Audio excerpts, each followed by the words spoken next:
বাংলার পরবর্তী মুখ্যমন্ত্রী অর্থাৎ বাংলার নতুন মুখ্যমন্ত্রী শুভেন্দু অধিকারী বিজেপি থেকে সরকারিভাবে শুভেন্দু অধিকারীর নাম ঘোষণা, বিজেপি থেকে সরকারিভাবে নাম ঘোষণার সম্ভাবনা রয়েছে। এই মুহূর্তে বাংলার মানুষ বলা যেতে পারে যে 2 মিনিট আগে খবর আমরা পেয়েছি, সূত্রের খবর নয়, একেবারে সরাসরি বিধায়ক মণ্ডলীর যে বৈঠক হচ্ছে সেখান থেকে আমরা যে খবর পাচ্ছি, শুভেন্দু অধিকারী বাংলার প্রথম বিজেপি মুখ্যমন্ত্রী হতে চলেছেন।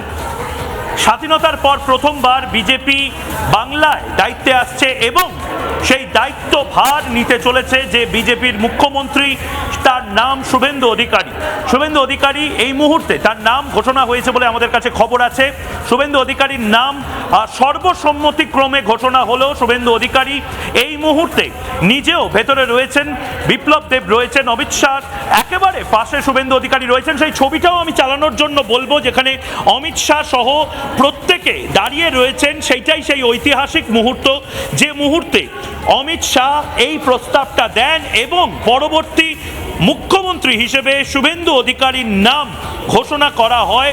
মুখ্যমন্ত্রী হচ্ছেন, বাংলার মুখ্যমন্ত্রী হচ্ছেন শুভেন্দু অধিকারী।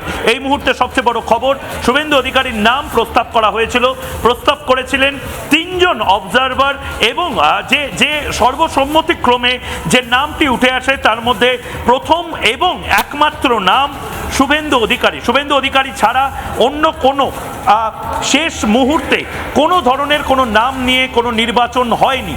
অর্থাৎ কালকে যে বৈঠক ছিল সেখানে একাধিক নাম নিয়ে বৈঠক থাকলেও আজ কোনো নাম আলাদা করে আর প্রস্তাবনায় আসেনি।